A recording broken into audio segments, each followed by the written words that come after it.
Hello, my fellow comic book collectors. Today is Friday and it's almost Halloween. So this is the end of my Friday challenges that have sort of that Halloween theme. And I've done a whole bunch of challenges. I did witches, I did zombies, and I did monsters in general. But I have to do my favorite monster, vampires. So that's what this theme is going to be for this week.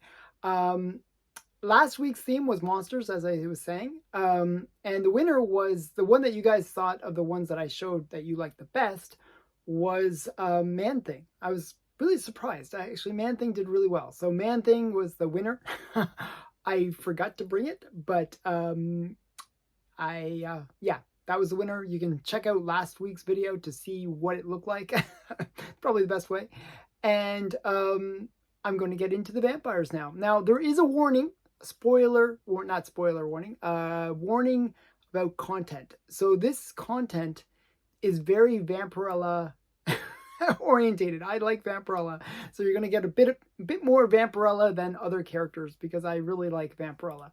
So without further ado, let's get into the books. So the very first one, and I tried to kind of make it a little bit different titles within Vampirella, if that makes sense. So the first one is, I just love this cover, actually. I think it's really cute, and it's fun, and it's vampire-y. So it's Vampy #1, and this is like a one-shot, but it's the Scotty Young. I believe it's Scotty Young. I'm not sure if it's Scotty Young or some other artist. No, I don't think it is Scotty Young. I was going to say the wrong artist. It's not Scotty Young. It looks kind of his style, that kind of cutesy animation style. But it's just definitely cute. And I like the little vampire bats and all the little hearts and the skulls. just so cute. It's like cutesy, and at the same time there's some death going on there. So I just think it's really cute, and she's like a little vampire. So this is Vampy, and that's the nickname for Vampirella. So definitely a kind of a cool one. Next one is, so I'm trying to do different Vampirella, like really make them different. What if Vampirella was like more like goth, or what's the, this is like steampunk, I guess. So yeah, so this is steampunk Vampirella, which is called, and it was in a series called Legendary Vampirella. And I actually think steampunk can look kind of cool. So this is Legendary Vampirella #1. So kind of a cool steampunk style Vampirella. And when I got into Vampirella, it was during the 90s, okay? And I had to find something that kind of reflected that 90s Vampirella that I got into when I was like just starting to get into Vampirella. And so I had to find a foil cover. So this is like a foily cover. This is Vampirella #25. And I'm not sure if you can see it. It's really foily. And it's actually a wraparound cover where you get the other cheek of Vampirella. But yeah, it's a really, really, very 90s book. So this is Vengeance of Vampirella #25. Nice foily cover. Ooh, foil. Okay, I like that one. Okay.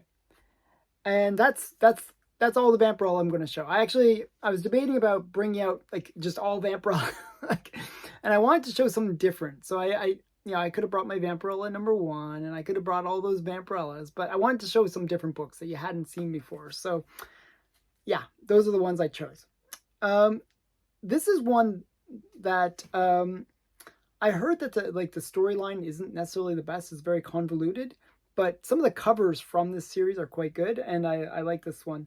It is DC versus Vampires. So, but this is the swimsuit edition. And another character that I'm a big fan of is Wonder Woman. So she's kind of like my #2 girl. And this is a swimsuit, and she's also a vampire. So it just like has everything, and I just think it's really cute.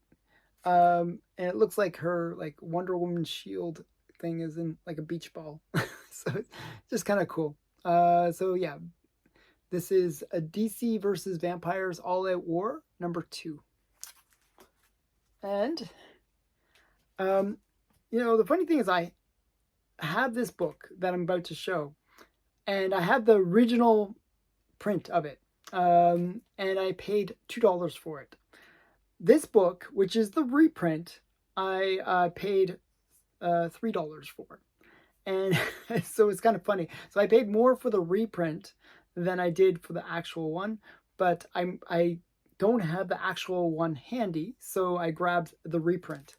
So this is Tomb of Dracula, #1, and this is the first appearance, reprint of the first appearance of Dracula. And I think, he is the main vampire of choice. So yes, this is just, a classic cover, actually. I really always like this cover.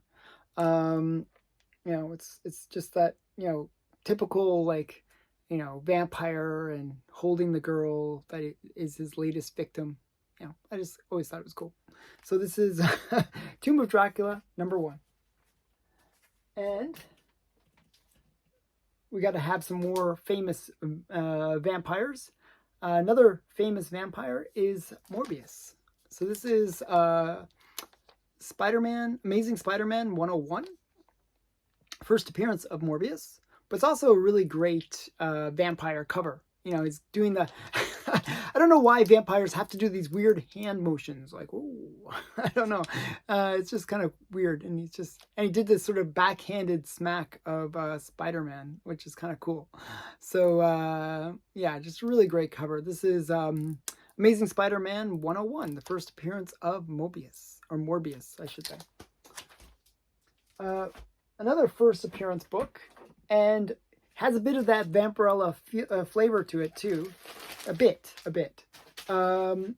is Betty and Veronica, #261, and it's the first appearance of Vampironica, and she's kind of looks like Vampirella, and it's just I think it's just such a cute cover, and you got Betty, and they're trying to make it look kind of like Buffy.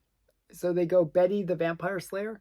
So sort of, a really cute cover. This is a Dan Parent cover as well. And just a really great kind of play on a couple of famous characters related to vampires. So we got Buffy the Vampire Slayer being homaged or parodied, and Vampirella being parodied. So it's kind of cool. This is the first appearance of Vampironica. So really great book. And that's Betty and Veronica 261. And the next book is just a really great one. This is Eerie. And this is Eerie #7. And whenever I think of vampires, I always think of this kind of scene where you got the person about to slay the vampire with a stake through the heart. And then you got the other vampire like doing the typical wings coming in and like jumping down at the unsuspecting people, and just a really classic cover for vampires. So this is Eerie #7, and I'm not sure who did the cover, but it is a cool cover. But yeah, so that's Eerie. And next one on my list, this one's actually a Soti book. It's just a really crazy cover. It's got this over-exaggerated vampire, like, he's got the long fingernails and the super long teeth and, those kind of long ears and stuff. He's got this little damsel in distress here. And I just think it's a really great cover because it's like, almost like Nosferatu in terms of the way the vampire looks. I just think it's really quite cool. And this is #2 on my list. And this is Tales of Horror, #6. And last but not least, I had to have this book on the list because it's just such a major key for vampires in a way. So the previous one was Eerie #7, which is not as cool as this book, which is Eerie #12. This is the first time that Dracula appears in comics. So this is It says right at the top, Dracula. And it's one of those kind of classic covers. Almost reminds me of the Neil Adams cover with Batman, where it's sort of the Batman over the castle on the hill. And it kind of has that same kind of look to it, where you have the vampire, sort of overly enlarged and sort of, peering over the castle. And I just, it's cool to have the very first appearance of Dracula in comics. So this is kind of a cool book. And number 1 on my list. So this is Eerie number 12. And that has been my top 10 vampire covers. What can you show? So I'm asking the comic community to show their best vampire covers from their collection. Sort of do some digging, find some vampire covers in your collection, and make a video. And use the hashtag vampire cover and Friday Comic Challenge. And if you use those 2 hashtags, everybody in the community can check out your videos, and and it'll be fun for everybody. So you can also link your video in the comments below, and I'll check it out too. So thanks again for watching, and see you in the next challenge. Bye for now.